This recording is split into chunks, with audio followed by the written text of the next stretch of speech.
Si vous êtes nouveau sur la chaîne, n'oubliez pas de vous abonner et de liker la vidéo. On commence.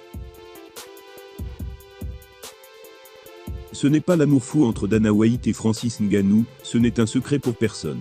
Le patron de l'UFC en veut à son ancien champion d'avoir quitté le navire, alors il s'est lancé dans une grande mission pour détruire son image. Le Predator a répondu à la dernière grosse humiliation de son ex-employeur. Dans le monde du sport, les grandes ligues font en principe tout ce qui est en leur pouvoir pour garder d'excellentes relations avec les légendes et pour les mettre en avant. En NBA par exemple, Michael Jordan est encore présent dans tous les débats. Les images de ses exploits sont utilisées dans de nombreux clips promotionnels. 20 ans après son dernier match, il est toujours l'image de la ligue. Et c'est peut-être ce qui sépare l'UFC des autres organisations plus traditionnelles. Quand Dana White n'aime pas quelqu'un, quand un combattant ose partir en mauvais termes avec les patrons, il peut rapidement être balancé aux oubliettes sans le moindre respect pour ses accomplissements dans la cage.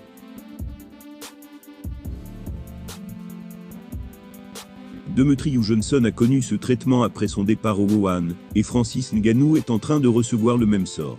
La preuve avec l'image virale d'il y a quelques jours.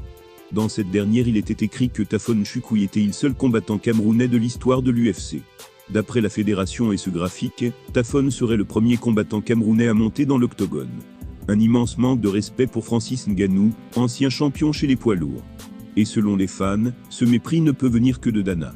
En tout cas, le Predator n'a pas tardé à se faire entendre avec 2 publications cash.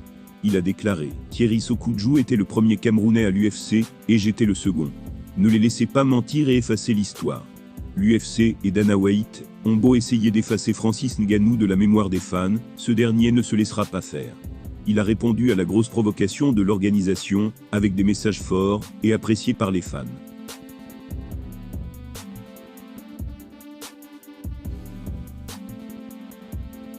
Décrié par une partie des spécialistes, le choc de boxe à venir entre Francis Ngannou et Tyson Fury a néanmoins le mérite de faire beaucoup parler. Une icône du milieu a d'ailleurs évoqué le seul moyen selon elle pour que le Predator en ressorte vainqueur. En matière de combat pour le moins folklorique, l'univers de la boxe ne manque pas d'exemples depuis quelques années. Bon nombre de stars extérieures à la discipline y ont ainsi fait leur début récemment, avec plus ou moins de réussite. Ces derniers rencontrent quoi, qu'il en soit un certain succès auprès du grand public. Et ceux à venir de Francis Ngannou ne devraient pas faire exception à la règle. Devenu célèbre grâce à son illustre carrière de combattant MMA, le colosse camerounais a décidé de quitter l'UFC, afin notamment de grimper dans le ring.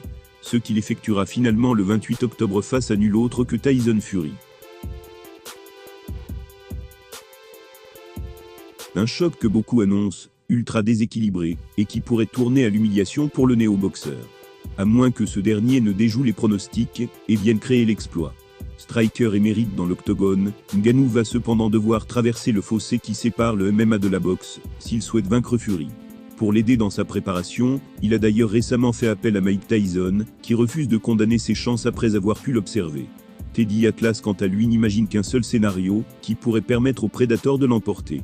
Dans l'émission de Daniel Cormier, il a déclaré ceci « Soyons pragmatiques et honnêtes sur ce combat. Quoi qu'il fasse, Ngannou ne va pas devenir un meilleur boxeur qu'un type qui boxe depuis qu'il est petit comme Fury. Impossible qu'il y arrive. Maintenant, ça ne veut pas dire qu'il ne peut pas apprendre les fondamentaux de la boxe. Quelqu'un doit lui enseigner les fondamentaux basiques. »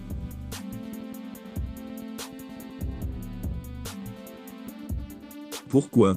Parce que sa seule chance de gagner c'est d'arriver à placer une grosse attaque sachant que c'est un gros puncher. Peut-être qu'il est capable de le faire, mais sans fondamentaux, il n'y arrivera pas. Je m'en tape, il frappe comme Godzilla, il n'infligera pas de gros coups, si on ne lui apprend pas ça. Il faut lui donner quelques tuyaux, pour qu'il y arrive, parce qu'il n'atteindra jamais le niveau de Fury.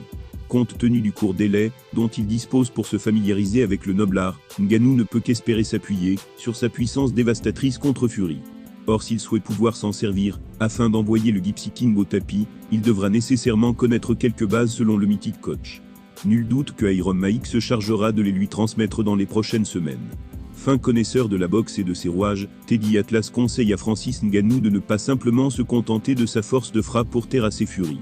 Sans fondamentaux, il n'aura même tout simplement aucune chance à ses yeux.